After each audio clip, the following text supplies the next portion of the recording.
Welcome back in today for the third and final introduction video for the greatest fantasy football league on earth, the Lakeview Fantasy Football League. Today, we're going to be going over the teams that have not won a championship, as I went over the teams that won one in the last video. Go check that out if you haven't yet already. Make sure you're keeping up with the series. So let's get right into the teams, not waste any more time, because we got a lot of them to go through today. Kicking off today's video, we're going to have the team Trade Win Legends, managed by Nate Dude. Now, of course, same league settings as always, you know the drill. If you haven't checked out the very first video introducing you to the league and its league settings, go check that one out as well. Getting right into his starters here, we can look at quarterback. He has Jared Goff. This is considered the weakest quarterback room in the league. As you can see, 14 teams. He only has one QB and it's QB 14. It makes sense. On to the running backs, however, he does have a couple of stalwarts here in Josh Jacobs and Kyron Williams, two top 10 guys. On the bench, he also has Jonathan Brooks and Gus Edwards and Isaac Guerendo, who I'm actually starting to get more and more in on as free agency moves along. This is a nice running back room, but as we'll touch on later, I believe he should be down tiering from those two running backs at the top. Moving on to the wide receiver room, he has Rome Odunze, Devonta Smith, George Pickens, Amari Cooper, and Dontavian Wicks. He has some talent here. I'm a little bit more out on Rome than consensus, as you can see. He's highlighted red. But other than that, it's still a very solid receiver room. It'll do just fine for him in the future. Onto the tight end room, he has a couple of guys I'm higher on than consensus in Jake Ferguson and Pat Freiermuth. Of course, these are not big value guys in the scheme of the league, but I do think they have some upside that's untapped from the market, so I would not recommend moving them. Here, looking down at his graph in the bottom left, we have a 50% hold on his team again, but this time leaning more towards buys than sells compared to a couple teams we've seen before. This is the team I don't view needs to get very active over the offseason, but, of course, getting out on some of the sells, seeing what type of value you can recoup on those assets would always help. Moving on up to his sell and buy targets here, I have him selling Jared Goff, Rome Odunze, and Amari Cooper. Of course, these are guys that I'm out on outside of Jared Goff. I have the plan in my brain to move Jared Goff with some of these guys to get an upgraded quarterback and maybe down tier a little bit at wide receiver. Maybe move down from where I have Rome at wide receiver 23. Try and get someone in the high wide receiver 3 range for that price, along with an upgraded quarterback somewhere around the mid QB1. Looking at guys like Drake May, people in that range. I also have Amari Cooper listed as a sell because I do not believe he's going to maintain value over the course of the season. The way that Buffalo used him last year was a bit confusing, as he was a very high volume guy in Cleveland the previous years, but I don't foresee a big change happening for him, so if you can recoup any value, I believe it's the perfect time to. Some buy targets for him, I have Kyler Murray, Khalil Shakir, and some 2026 first, because he does not have his own 2026 first, and his team is not set up to be a long-term contender. More so, it's right in that middle ground where guys are entering their prime, have shorter shelf lives than what you'd expect. Kyler Murray's on this list because he is one of those upgrades at quarterback, along in the Drake May category, that he could get and really bolster his starting lineup for the next year. And then I also have Khalil Shakir, a younger wide receiver that has more boom potential and really takes on the targets and involvement in the Buffalo offense that we expected Amari to in the offseason. Looking at the draft capital here, like I touched on, he doesn't have his first next year. He does still hold all of his 2027 picks, and in this year's draft, he only has a 214 and a 4th. Now, sometimes you can get away with that, but with the state of his team, I'm recommending trying to pick some extra up if you can. I have him ranked 10th in the league overall. You've seen a few of the other teams. We'll go over the rest of them today so you get a better understanding of that. And the path I have for him is down tiering and develop, like we touched on here in the sell targets. Looking at his value distribution chart here, we can see a lower amount of value held in the quarterback and tight end spots, which I've touched on as well. But you can also see that this is a team that's more running back heavy than wide receiver, which in general leads to being a contending type of team. However, viewing the other assets that surround these valuable running backs, I do not believe it is a team that can contend this year, especially with some of the valuable teams in the league. So I recommend this is more of a development year where he moves off some of these guys, gets younger, launches a small retooling rather than a rebuild. But I do not believe this value should all be held up in running back and should be more associated down in the draft picks, some in the wide receiver, and even a bump up at the quarterback would be helpful. Moving on, we have Beef's team. Now, this team was solid. He was a semifinalist last year in our playoffs. But we can look at his team now, and you can make your own opinions on it. Starting it off, he has Lamar Jackson at quarterback. My quarterback one, no matter where you look, he's never going to be lower than the quarterback 3. He's very valuable, but it's okay to explore if he starts to get out on Lamar or the Ravens offense starts to look worse this year. It's okay to explore that and see what other type of values you could get for him. Looking at the running back room, this used to be a team that was an RB powerhouse, had tons of youth and potential, but as you can see with the disappearance of ETN this year, you can also see Jalen Warren fading out, Austin Eckler way past his prime, but he still has James Cook to hold down a strong spot there at the RB8. The wide receiver room did get a big upgrade with Justin Jefferson coming in over last offseason. It also has the youth and potential of Zay Flowers, Jordan Addison, Cedric Tillman, while still maintaining a bench depth of Ricky Pearsall, Steph Diggs, and Darnell Mooney for a very good wide receiver room with a very high guy up at the top as well. Looking at tight end, this is the manager that I traded Tucker Kraft for Drake May with, so he has Tucker Kraft stepping in here as a starter. He also has Kyle Pitts coming off the bench, who, of course, I'd probably get clowned, but I am still in on Kyle Pitts, no matter what.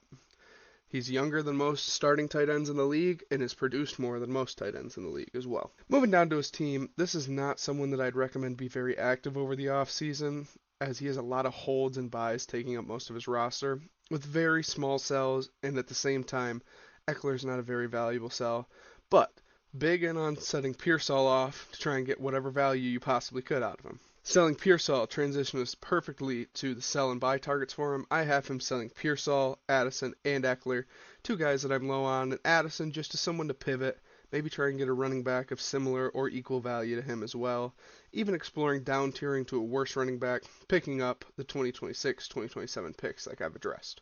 His draft capital is some of the worst in the league. He might even be last place in the league if it wasn't for his brother, who we'll get to next. I also have him looking to buy Kenneth Walker, take a shot on a guy that the Dynasty community has been out on lately, just see if it booms. If not, you probably won't be out too much.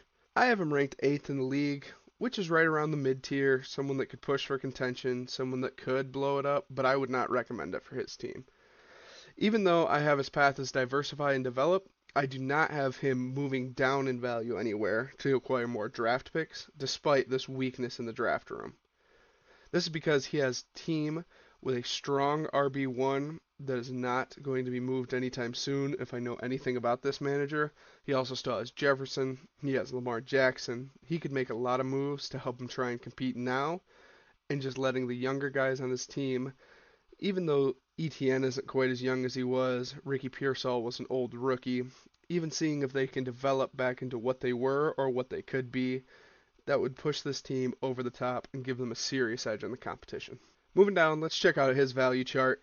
Even spread across quarterback, running back, tight ends a little bit behind, but nothing to be worried about in this league. Draft picks you see, well, I guess you can barely see, but you see that a lot of his value is held up in wide receivers. This is why I'm recommending to diversify those assets into something more running back heavy, maybe push this bar up closer to contention level. Moving on to our next team, and spoiler alert, this is the first ranked team in the league, as you can see. Despite all this yellow that I have, I'm very even on a lot of them, but you'll see that as you read along with me. At quarterback spot, he does have Joe Burrow holding it down. I have him at quarterback 4, a little bit above Hurts. I am not as big on Jalen Hurts as the Dynasty community is, especially with the way that he finished the regular season. I know they're coming in off a Super Bowl win, but Super Bowls don't play in fantasy football. He also has Michael Penix holding down his bench for a nice little upside shot, just in case something happens with him where he does pan out and succeed as a quarterback. He always has that sitting there on the bench. At the running back room, you will see that this room is weak, despite having Bijan at the very top of it, my RB1 over Gibbs, although it's neck and neck. He also has Joe Mixon in the second spot, and Jordan Mason as his depth running back, who just got a nice deal to Minnesota that helps him bump up a little bit in value. But where this team truly separates itself from all the others is the wide receiver room. You can see we have Jamar Chase, Malik Neighbors, Marvin Harrison, Jackson Smith and Jigba, and still having Garrett Wilson on the bench with Kayshon Boutte in the taxi spot. This wide receiver room is probably the best room I've seen in a Dynasty League, and I'm not sure there's anything that can really compete with it. You have most people's Dynasty wide receiver 1 in Jamar Chase.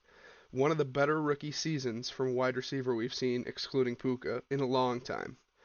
Along with the 101 pick in most rookie drafts from last year, and the 103 pick in the year before with Jackson Smith and Jigba.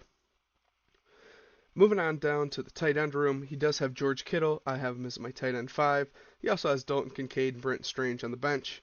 Just some depth there. Not a bad room by any means. It just gets overshadowed heavily by the wide receivers. While we're up here, let's touch on this draft capital. This is either worst or second worst in the league, depending how you view it. He does have some fourths, but that's about all you can say for it, unless you want to go 2 years out to the 2027 thirds he has. Looking at this guy down here in the chart bottom left, we see that he does have more sells than buys on his team, but it is a majority of holds, and let me explain to you why.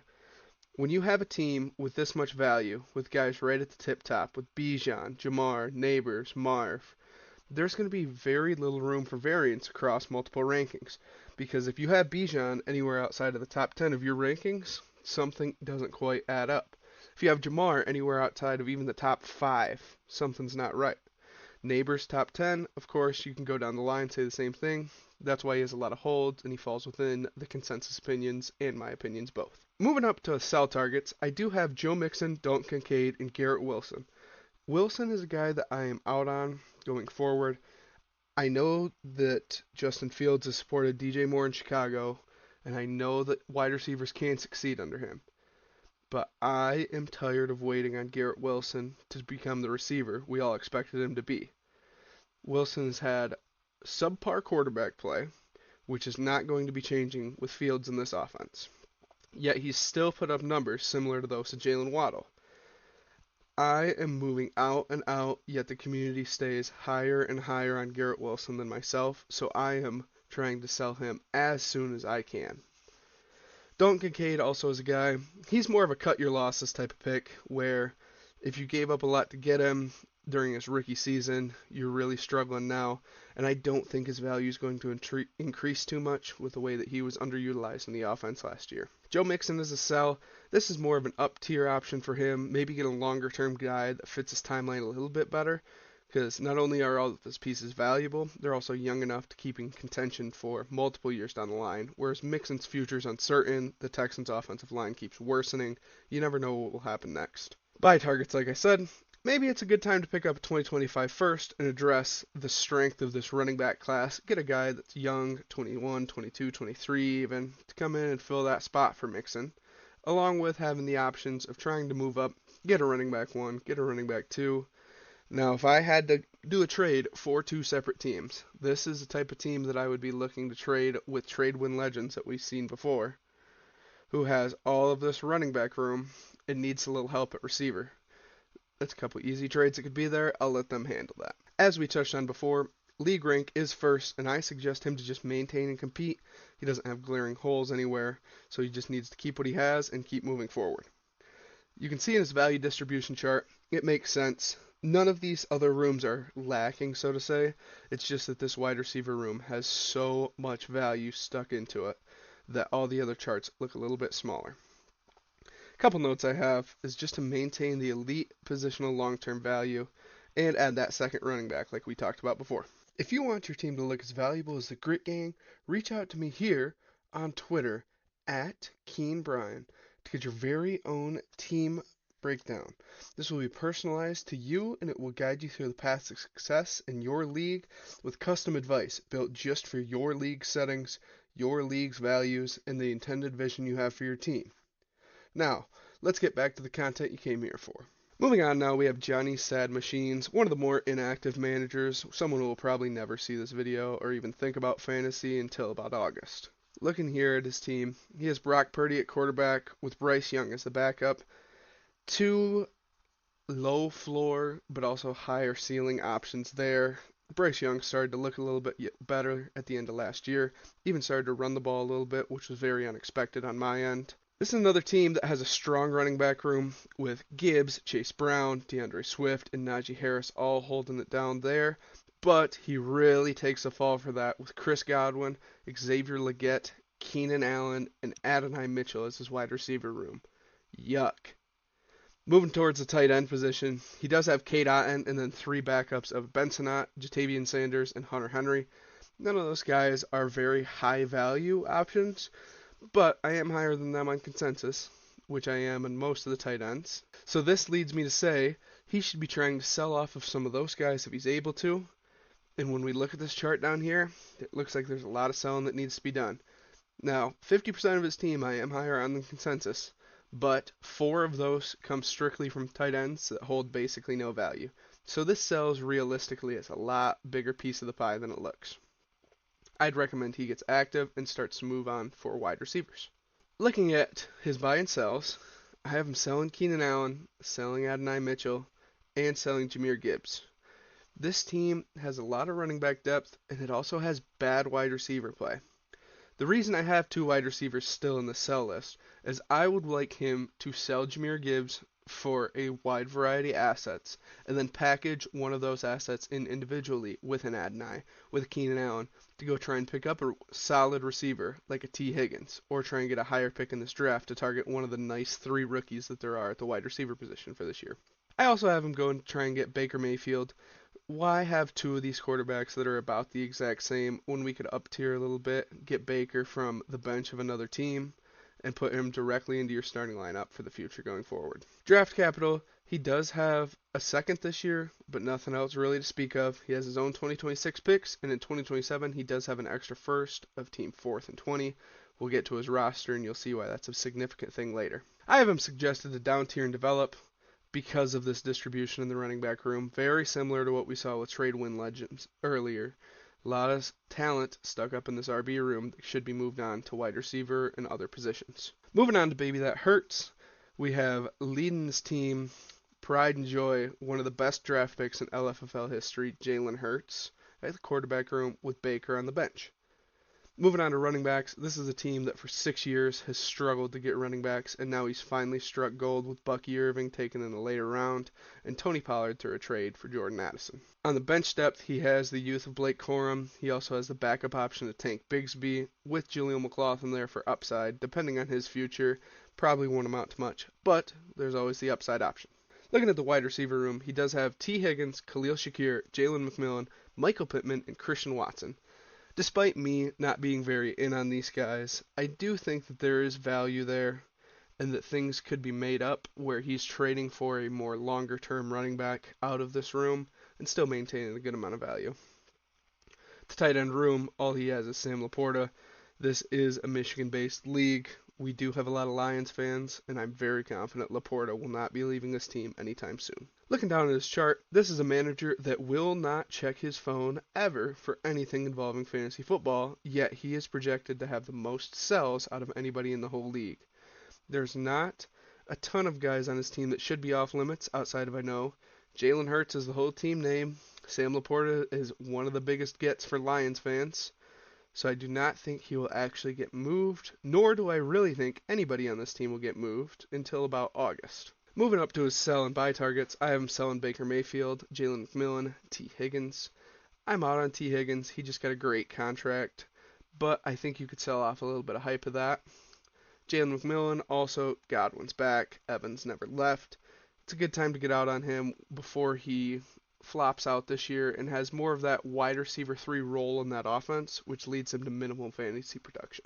Buying, I have him getting Terry McLaurin, Jordan Addison, and also Najee Harris, just to shore up the running back room a little bit more, and also to get a little bit younger if he wants to take that route with Jordan Addison, and Terry McLaurin if he wants to get a little bit older and really push his team towards contention. Draft capital, he does have the 109, 201, a third, fourth. He also has all of his 26 picks, all of his 27th picks. I have him 9th ranked in the leagues and suggest that he stays constant and contend. Value distribution looks very even. I don't really want him to move off of these draft picks just in case seasons flop like they did last year. He finished, I believe it was 11th in the league, so a very tough year for him with a lot of underperforming guys. Checking out a couple notes. I enjoy him in the middle ground, which I'm normally against, but change that asset distribution to favor the future. Give yourself the young upsides. Draft for value over positions in need. Moving on to one of our final teams, we have Fourth and Drunk, and once you see this team, you will understand exactly why. Looking at the starters, we do have Bo Nix. We also have depth of Geno Smith and Trevor Lawrence on the bench. Towards the running back room, it is very ugly, with Kenneth Walker, Jerome Ford, Roschon Johnson, Dameon Pierce as the entire running back room. Wow. Looking towards the wide receivers, it does not improve very much either there. With Josh Downs, Demario Douglas, Hollywood Brown, Quentin Johnston, Andre Yoshavas, Luke McCaffrey, and Parker Washington, who might actually be a decent player now that all the targets have left Jacksonville. Moving towards the tight end, we have Chigga Kongwu and A.J. Barner. A.J. Barner is a drop. I'm sure that will happen when he cuts down to 14. Moving down to his chart here, ton of sells on this team, but looking at his lineup, most of them are the trashy 4th round, 3rd round players with just one big sell of Kenneth Walker. This is a team that is very active, and he is one of the ones that's new to the league. He came in from an orphan last year that was in a rough spot, and I'm not sure if he completed 3 trades in the entire 5-year career he had here in the LFFL, so it's been a lot of damage control since then. Sell targets, I have Kenneth Walker, his 2027 first, which you can see he has 4 of, and Josh Downs. Josh Downs is a guy that I am starting to get more and more out on the worse and worse news we get about Anthony Richardson and the quarterback situation. Bringing in Daniel Jones for competition could either spark growth in him or show that Richardson truthfully never had it and never will. I also advise getting off some of these 2027 first, moving the agenda forward, trying to move it to 2026. Despite the hype of this 27 draft class, there's nothing worse than having to wait 2 years of being bad after just joining a league. I also have Kenneth Walker. I'm extremely out on him compared to consensus, and I don't think that he's going to be able to hold that backfield down this year, nor do I think he's going to get a contract in next offseason that allows him to hold the backfield down there either. Buy targets, I think it's time to take some shots on guys. Tucker Kraft, if he booms, he'll all of a sudden be a 26-year-old tight end that just had one of the top seasons in Dynasty, and that's going to accrue a lot of value for him long term at not quite an expensive price. Also have him on Jerry Jeudy, Xavier Legette, both for the same mindset of taking a shot at a receiver that could grow a bunch, gain a ton of value, and be able to flip that off for either pick capital, a younger running back, or upgrades at the wide receiver position with more stable guys. I have the league ranked 12th for him and suggest that he goes into a hard rebuild. This team is very value depleted. It is not very much you can do with the player assets he has. As you can see by the value distribution chart, the draft picks outweigh everything else in the team entirely combined. Like I said in the notes, like I've already discussed on earlier, try and advance that draft capital up to 2026, add some young receivers that have that boom potential. Moving on to the former head commissioner and founder of the LFFL, we have Dog Pound Davis. Looking at his team, yes, he did finish behind 4th and drunk last year. No, we all don't really understand it either. Started out 0-7 and had Bijan on this team and moved off of him for the pick that ended up becoming the 101. Enough of that, let's get right into his team. He has Justin Herbert as the starting quarterback, Justin Fields coming off the bench. In the running back room, he has Jonathan Taylor, Brian Robinson, Rico Dowdle, and Nick Chubb. And despite anything I say to sell Nick Chubb, he is one of the biggest Browns fans that I know and has suffered more misery from that team than anybody else that I know.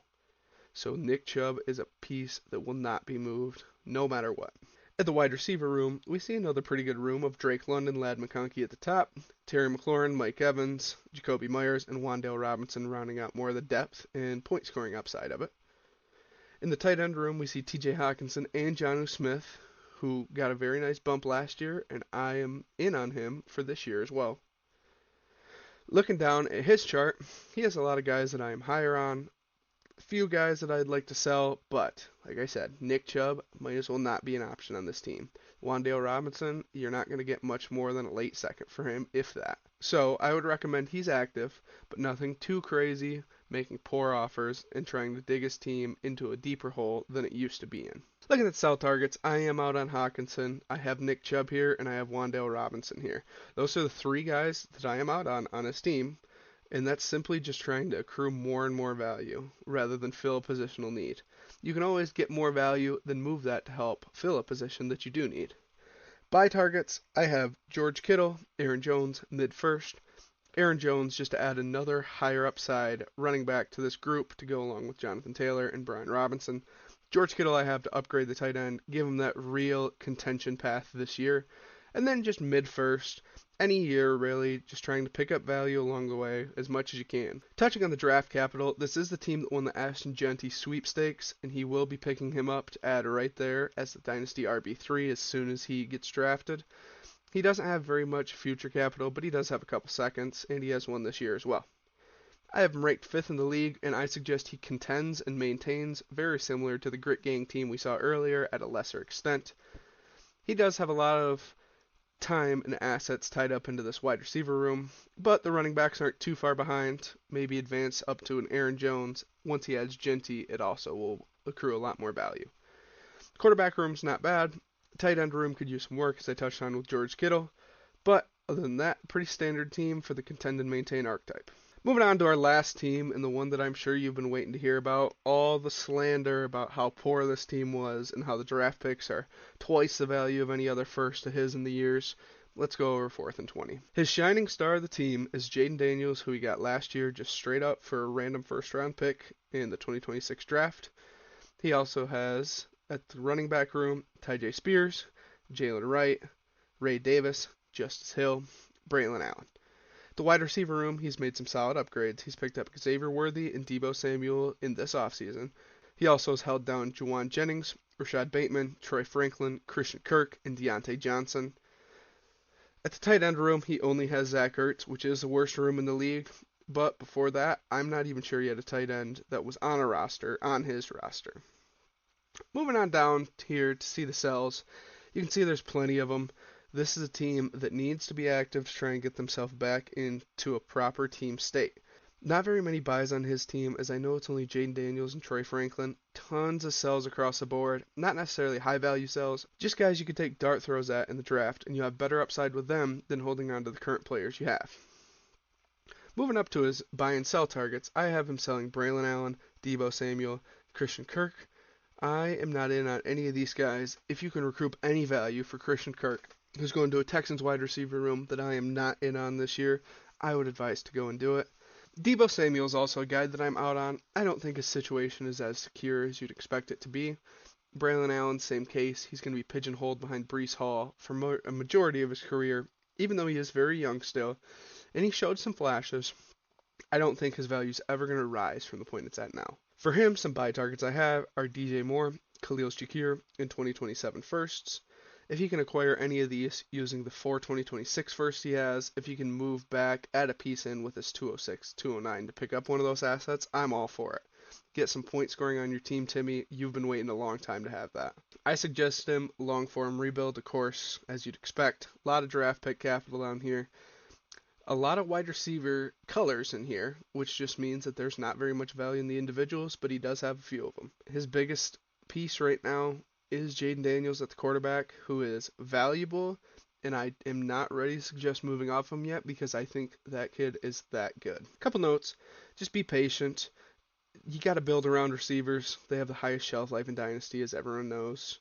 And maybe change up the years a little bit of the draft picks to give yourself more dart throws in separate years rather than putting all your chips in the same basket of this 2026 class. Alright guys, that will finish up the recap of every single team in the league. If you missed one, feel like you were left out, go check out my previous 2 videos. You'll see my team, all the champions, and in this video we covered all the non-champion teams.